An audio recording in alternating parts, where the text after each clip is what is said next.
Hello guys, welcome to our channel hike education. तो आज हम लोग बात करने वाले हैं एक interesting topic personal monitoring devices के ऊपर। लेकिन उससे पहले हम आप लोगों से माफी मांगना चाहेंगे कि इतने दिनों से आप लोगों तक कोई वीडियो नहीं पहुंचा पाए। लेकिन हम आपसे वादा करते हैं कि जल्द ही और नई नई एजुकेशनल वीडियोस हम लाते रहेंगे। तो बिना कोई देरी किए हम शुरू करते हैं हमारा टॉपिक पर्सनल मॉनिटरिंग डिवाइसेस के ऊपर। अब जो भी नए रेडियोलॉजी के स्टूडेंट्स हैं या फिर जिनको भी एक शॉर्ट रिविजन करना है, वो लोग ये वीडियो जरूर देखें। आशा है आप लोगों को ये पूरी वीडियो समझ आएगी और एंड तक जरूर देखिएगा इस वीडियो को। तो बात करते हैं इंट्रोडक्शन की। अब कोई भी एक्सेसिव रेडिएशन डोज जो होता है ये हमेशा हार्मफुल होता है पेशेंट के लिए और रेडिएशन वर्कर के लिए, दोनों के लिए भी।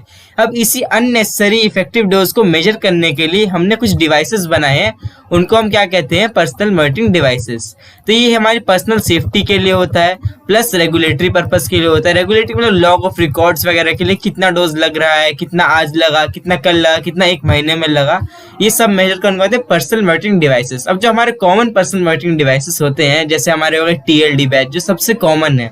ये टीएलडी बैच जो है ये बेसिकली हमारे सर कैमरॉन ने डिस्कवर किया था 1960s में। फिर उसके बाद हमारे फिल्म बैच, जो कन्वेंशनल तरीका है रेडिएशन मेजर करने का, ये इसमें 6 फिल्टर होते हैं ऐसी। और हमारा जो सबसे अच्छी जो टेक्नोलॉजी है पर्सनल मॉनिटरिंग की, वो है हमारा पॉकेट डोसीमीटर, जो एकदम इंस्टेंटेनियस रेडिएशन में बता देता है कि जैसे जितने भी रेडिएशन डोज दिया एकदम तुरंत 2 सेकंड के अंदर अंदर वो एक्यूरेट रीडिंग दे सकता है। तो ये सब होते हैं हमारे पर्सनल मॉनिटरिंग डिवाइसेस। तो पर्सनल मॉनिटरिंग डिवाइस हम शुरुआत करें उसकी डेफिनेशन से। तो these are some devices which are used to measure total radiation dose accumulated in a radiation worker on a period of time. मतलब एक पर्टिकुलर पीरियड ऑफ टाइम में रेडिएशन वर्कर या फिर जनरल पब्लिक को कितना total dose लगा, वो individual level पे मेजर करवाता है कौन, personal monitoring devices. accumulated dose to both radiation worker and general public at individual level is known as personal monitoring devices। ठीक है, तो ये हो गई उसकी डेफिनेशन।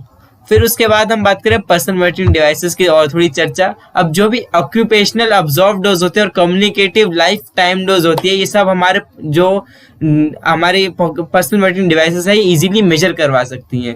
फिर और एक की कैरेक्टरिस्टिक क्या है कि ये अश्योर करती है कि डोज जो परमिसिबल लिमिट के अंदर हो। अब परमिसिबल लिमिट्स कौन देता है हमको, ICRP, International Council of Radiation Protection जो है, इन्होंने कुछ गाइडलाइंस दी है कि इतना इतना रेडिएशन डोज लगना चाहिए।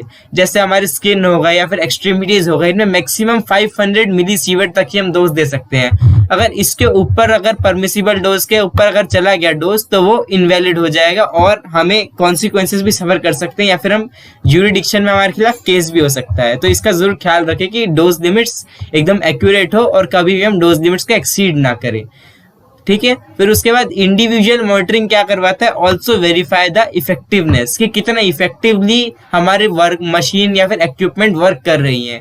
और हमें radiation control practices in work place भी आता है कि रेडिएशन कंट्रोल हो रहा है कि नहीं, प्रॉपर फंक्शनिंग है कि नहीं, बायोमेडिकल इंजीनियर की तो जरूरत नहीं है, कुछ चेंजेस या फिर मॉडिफिकेशन की जरूरत नहीं है अपने इक्विपमेंट में। ये सब कौन बताएगा हमें, पर्सनल मॉनिटरिंग डिवाइसेस ही बताएंगे रेडिएशन लेवल्स को मेजर करके। अब it is also useful for detecting changes in radiation levels in work place. अब कभी कभी ऐसा होता है कि पेशेंट फ्लो ज्यादा होता है जब, तो रेडिएशन लेवल्स ऑटोमेटिकली इंक्रीज हो जाता है वर्क प्लेस का, तो वही चेंजेस डिटेक्ट करवाता है कितने पेशेंट पे कितना रेडिएशन लेवल इंक्रीज हो रहा है, कितना डिक्रीज हो रहा है। ये सब भी हमें कौन बताता है, पर्सनल मॉनिटरिंग डिवाइसेस बताते हैं। ठीक है, तो हम आगे बढ़ते हैं। एक आइडियल कैरेक्टरिस्टिक क्या होना चाहिए पर्सनल मॉनिटरिंग डिवाइस का। अब सबसे जो की कैरेक्टरिस्टिक है कि हम personal monitoring all the time carry करते हैं अपने साथ। जैसे टीएलडी बैच पूरे टाइम अपने एप्रॉन में या फिर लेड एप्रॉन में या फिर अपने शर्ट पे लगा के घूमते हैं। तो ये क्या सा होना चाहिए, लाइट इन वेट होना चाहिए और इजी टू कैरी। ऐसा नहीं कि हमें उठाने में दिक्कत आए, तो ऐसे क्या होगा, हमारी वर्किंग एफिशिएंसी डिक्रीज होगी। तो सबसे इंपॉर्टेंट चीज फैक्टर क्या है कि लाइट इन वेट हो और इजी टू कैरी हो कोई भी पर्सनल मॉनिटरिंग डिवाइस। ठीक है, दूसरा जो इसका मटेरियल है वो ड्यूरेबल इनफ होना चाहिए, मतलब ये विदस्टैंड करे। अगर मान लीजिए कोई गलती से गिर गया आपसे, या फिर कोई भी इस पे पानी लगा, या फिर कुछ भी डैमेज, एक्सटर्नल डैमेज हो, उससे प्रिवेंट हो सके, स्क्रैच वगैरह ना लगे इस पे और इसके नॉर्मल डेली यूज के तौर पे ये काम आ सके। मतलब बेसिकली ज्यादा सेंसिटिव नहीं होना चाहिए टू एनी एक्सटर्नल कंडीशंस। तीसरी इसकी जो आइडियल क्वालिटी है, वो इसमें एबिलिटी होनी चाहिए to detect and record both small and large exposure rate at consistent and reliable manner. अब ऐसा नहीं हो कि इसमें लार्ज फ्लक्चुएशन हो, कभी ये ज्यादा डोज की एक्सपोजर दे, कभी ये लो एक्सपोजर दिखाए। कॉन्टिन्यूअस एफिशिएंसी के साथ ये वर्क करता रहे और डिटेक्ट और बहुत रिकॉर्ड भी साथ साथ करता रहे आपका डाटा, कि आप ताकि आगे चल के आप एक लॉग ऑफ रिकॉर्ड्स के तौर पे इसको बना सके कि हाँ इस महीने मुझे इतना डोज लगा था, सेकंड मंथ में इतना डोज लगा था। तो यही होती है एक आइडियल कैरेक्टरिस्टिक मॉनिटरिंग डिवाइस की। ठीक है, जो लास्ट की कैरेक्टरिस्टिक है अपनी आइडियल कैरेक्टरिस्टिक, वो है कि ये इनएक्सपेंसिव होनी चाहिए टू परचेज। अब इनएक्सपेंसिव क्यों होनी चाहिए? कोई भी हॉस्पिटल एडमिनिस्ट्रेशन है वो एक लार्ज अमाउंट में इन्हें परचेज करता है, अगर उसके लिए ज्यादा खर्चा बढ़ेगा तो ऑब्वियसली बात है वो रिड्यूस करेगा परचेज को, और इससे डायरेक्टली इफेक्ट किससे पड़ेगा? हम रेडिएशन वर्कर्स पे, हमारे पेशेंट्स पे। तो इसलिए कम से कम रेट पे और मेंटेनेंस इसकी लो होनी चाहिए। अगर हाई मेंटेनेंस डिवाइसेस होंगे तो ऑब्वियसली बात है सब लोग इसको अफोर्ड नहीं कर पाएंगे। तो ये सब होते हैं इसकी कैरेक्टरिस्टिक। क्या क्या? इनएक्सपेंसिवनेस, फिर उसकी ड्यूरेबिलिटी, फिर उसकी detect small and large exposure levels, फिर उसकी ड्यूरेबल इनफ होनी चाहिए, फिर light in weight and easy to carry होनी चाहिए। ये सब होती है एक आइडियल मॉनिटरिंग की कैरेक्टरिस्टिक्स। फिर हम बात करते हैं general principle of monitoring device. अब एक मॉनिटरिंग डिवाइस जो होता है वो एक जनरल प्रिंसिपल पे बेस्ड होता है। प्रिंसिपल जो होते हैं वेरी करते हैं अकॉर्डिंग टू डिवाइस। जैसे जो हमारा टीएलडी बैच होता है वो बेसिकली वर्क करता है ऑन प्रिंसिपल ऑफ थर्मोल्यूमिनेसेंस। जो हमारा फिल्म बैच होता है वो रेडिएशन एक्सपोजर जितना ज्यादा खाएगा उतना ज्यादा ब्लैकनेस दिखाएगा, मतलब रेडिएशन एक्सपोजर इतना देगा इतना ब्लैकनेस होगी उसकी फिल्म पे।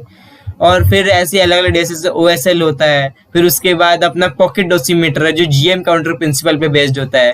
तो वैसे जो एक जनरल सा जो प्रिंसिपल है मॉनिटरिंग डिवाइस है, these devices must be compact and light enough to be worn at all time during working hours। दूसरा, they also use at an institution that they are changed every month।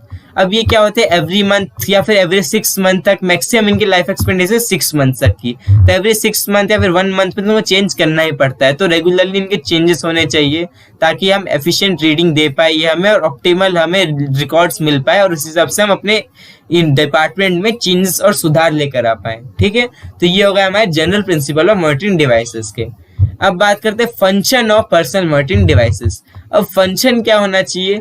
To सबसे जो की function है वह to observe trends in exposure. मतलब trends क्या है, कब एक्सपोजर रेट हाई जा रहा है, कब लो जा रहा है, कौन से वर्किंग आवर में सबसे ज्यादा हाई एक्सपोजर लगा, कब पेशेंट का फ्लो ज्यादा था। ये सब हमें किससे बताता है? पर्सनल मॉनिटरिंग डिवाइस से हम इजीली इवेल्युएट कर सकते हैं, असेस कर सकते हैं कि क्या कब एफर्ट ज्यादा लगा था हमारे और हम कैसे कैसे असेस कर सकते हैं कि एफर्ट्स हम रिड्यूस कर सके, कि कम ज्यादा एफर्ट्स लगा के हम रेडिएशन डोज को रिड्यूस कर सके।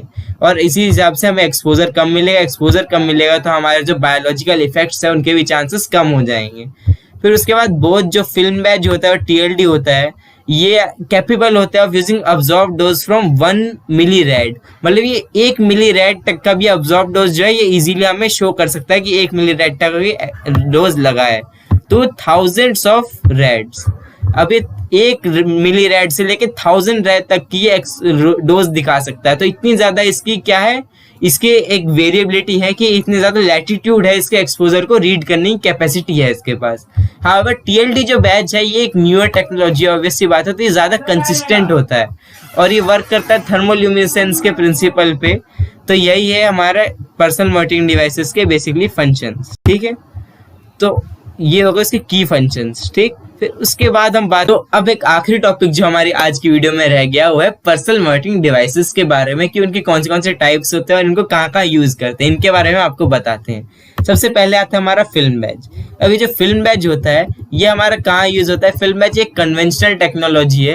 ये बेसिकली 4 वीक तक की रीडिंग हमको एक साथ दे देता था, लेकिन ये पहली इसमें 6 फिल्टर्स हुआ करते हैं। ये 6 फिल्टर्स का बेसिकली काम यही होता है कि अलग अलग एक्सपोजर डोज की लेवल्स को ये मेजर करवाता है। हम आगे की वीडियोज में इनके बारे में डीपली चर्चा करेंगे। अभी आपको बस एक छोटा सा ओवरव्यू दे देते हैं इन सब डिवाइसेस के बारे में। ठीक है, तो फिल्म बैच ये कन्वेंशनल टेक्निक थी, लेकिन उसको रिप्लेस कर रहा है आजकल TLD ने। TLD क्या है? यह है थर्मोल्यूमिनेसेंट डोसीमीटर। अब TLD एक ऐसा डिवाइस है, ये हमारे सर कैमरॉन ने डिस्कवर किया था, ऐसा मैंने आपको बताया था। TLD थर्मोल्यूमिनेसेंस के प्रिंसिपल पे बेस्ड होता है।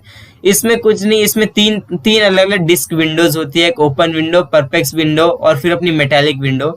ये तीनों विंडोज का यही काम होता है कि ये एक्सपोजर डोज को हाई एफिशिएंसी के साथ मेजर करता है और इसकी जो रेंज होती है इसकी रेंज भी ज्यादा रहती है और प्लस ये 4 से 6 मंथ तक की रीडिंग को इजीली शो कर सकता है एक साथ। और TLD की जो रीडिंग होती है ये हमारे सिर्फ इंडिया में एक ही जगह पे होती है, वो है हमारा Homi Bhabha atomic research centre जो हमारा महाराष्ट्र में सिचुएटेड है। फिर उसके बाद जो हमारा तीसरा पर्सनल मॉनिटरिंग डिवाइसेस है, ये भी बहुत कॉमन है, पॉकेट डोसीमीटर। अब पॉकेट डोसीमीटर ये जो है ये इंस्टेंटेनियस रीडिंग शो करता है। इंस्टेंटेनियस का क्या मतलब है कि अभी डोज लगा और तुरंत 1 सेकंड में बता देगा कितना डोज लगा था, ठीक है। अब जो पॉकेट डोसीमीटर है ये बेस्ड होता है principle of GM counter, Geiger Muller counter के प्रिंसिपल पे बेस्ड होता है। बेसिकली आयनाइजेशन ऑफ गैसेस जो इसका प्रिंसिपल, आयनाइजेशन ऑफ गैसेस पे। अब आयनाइजेशन ऑफ गैसेस क्या है, जब भी एक्सेस इंटरेक्ट करती है, इसके अंदर कुछ नोबल गैसेस होती हैं। नोबल गैसेस जब एक्सेस इंटरेक्ट करती हैं तो कुछ आयनाइजेशन कॉज होते हैं, उस आयनाइजेशन की वजह से हल्की सी स्लाइट हल्की सी वोल्टेज जनरेट होती है। इसी इंड्यूस्ड वोल्टेज को हमारा केवी मीटर रीड करता है और इन्हीं सिग्नल से या फिर एनालॉग या फिर डिजिटल, ये 2 फॉर्म में हो सकती है, तो एनालॉग फॉर्म या फिर डिजिटल फॉर्म में ये रिप्रेजेंट करता है कि कितना केवीपी ऑफ डोज हमें लगा है एक शॉर्ट पीरियड ऑफ टाइम के अंदर। तो ये होता है पॉकेट डोसीमीटर। फिर उसके बाद आता है ऑप्टिकली स्टिमुलेटेड ल्यूमिनेसेंस, ये है ओएसएल। अभी जो ओएसएल डिवाइस होता है ये बहुत ज्यादा हेल्पफुल डिवाइस है। ये हमारे आता है प्रेग्नेंट वुमेन्स के लिए या फिर जो लो रेडिएशन डोज पे जो वर्कर्स वर्क करते हैं। ओएसएल बहुत ही ज्यादा शॉर्ट रेंज का डिवाइस है कि एकदम हल्की एक्सपोजर को ये जांच कर सकता है और हमें बता सकता है कि यहाँ पे रेडिएशन डोज है। अब जो हमारी प्रेग्नेंट फीमेल वर्कर्स होती है, जो हमारे कलीग्स होती हैं, अब उनको मैक्सिमम से मैक्सिमम जो रेडिएशन डोज है वो होता है 0.2 मिलीसीवर्ट तक हम दे सकते हैं। उससे ज्यादा अगर हम डोज देंगे तो फीटस पे बायोलॉजिकल इफेक्ट्स आ सकते हैं या फिर वो फेटल इफेक्ट भी कॉज करता है फीटस के ऊपर। तो उनके लिए उस टाइम पे उनको ओएसएल बैच दिया जाता है। ओएसएल बैच भी बेसिकली ल्यूमिनेसेंस पे ही बेस्ड है, बस इसकी रेंज बहुत ज्यादा लो होती है और ये बहुत ज्यादा हाईली एफिशिएंट डिवाइस है। तो ये ओएसएल आने से हमारे फीमेल रेडिएशन वर्कर्स बहुत ज्यादा हेल्प मिली है। तो यहीं पे हम खत्म करते हैं आज के हमारे overview on personal monitoring devices के ऊपर। आशा है कि आप लोगों को ये वीडियो समझ आई होगी। अगर आप लोगों को कोई भी डाउट है या कोई भी दिक्कत है या आपको कुछ समझ ना आया हो तो आप जरूर हमें कमेंट सेक्शन में मेंशन करिए और हम नेक्स्ट अगर और किसी टॉपिक पे चर्चा करवाना चाहते हैं तो आप जरूर बताइए हमको कमेंट सेक्शन में। तो चलिए, शुक्रिया।